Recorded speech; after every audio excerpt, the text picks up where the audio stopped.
Hello everyone, my name is Devin Duran and today I will be presenting on Chapter 5, Communication Networks. First, I will go over the main points that I will be covering today. First, I will define communication networks, effective distribution of communication, group size, and group climate and productivity. So communication networks is the pattern of interaction within a group or who talks to whom. So traditionally in a small group, there is a leader that speaks to the other members, but communication networks are who speaks to who within that group.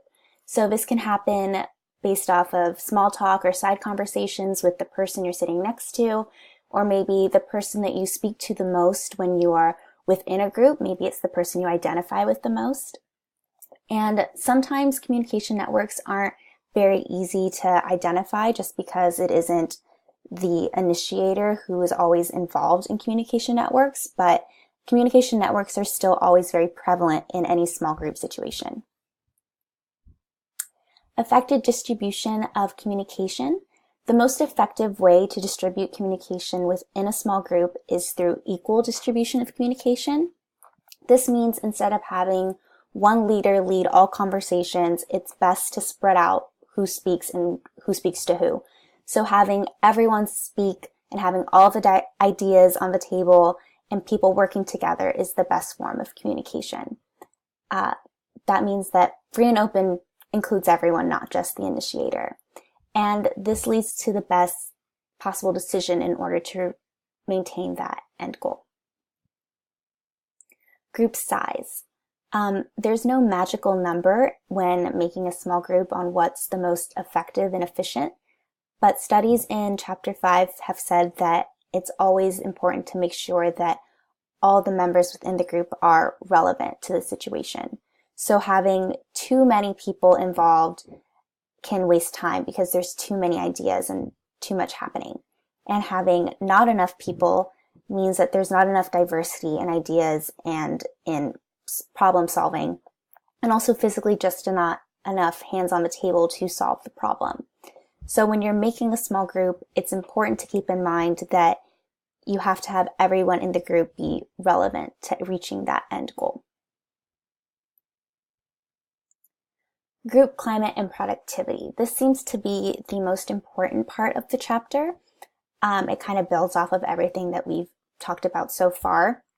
It means having a positive, interesting, open climate within the group instead of something that's negative and makes members feel unimportant, unheard, not necessary in the group. Having a positive, interesting climate leads to the highest productivity because it leads to supportive communication. So having a high cohesive group allows more members to speak up.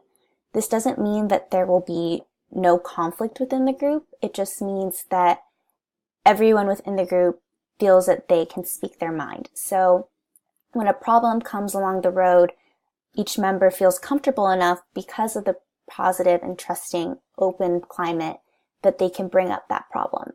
And so in bringing up that problem, you fix it because everyone involved is hearing the problem and working together to fix it.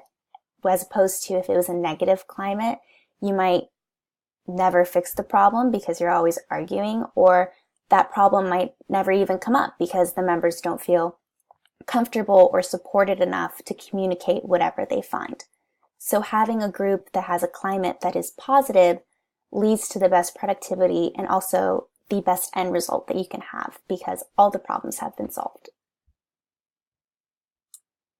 So now I have a short clip from Friends. In this clip, Rachel is a waitress in a coffee shop and she is unsatisfied with her employment there. She feels that she is meant to do something that is greater, especially for the phase that she is in her life. And she speaks to her two friends, Chandler and Joey. And even though this is a very informal example of a small group working together, you can see that they have established a positive climate between them. And because of that, they bring up problems that they maybe wouldn't have brought up before if they weren't as close or felt as comfortable as they did. And you can also see a little bit of play of communication networks as well.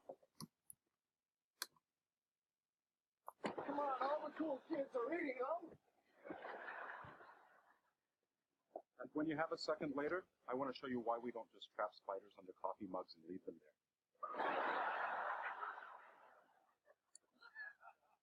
Training to be better at a job that I hate. My life officially sucks. But Rich, wasn't it supposed to be a temporary thing? I thought you wanted to do fashion stuff. Well, yeah, I'm still pursuing that. How exactly are you pursuing that?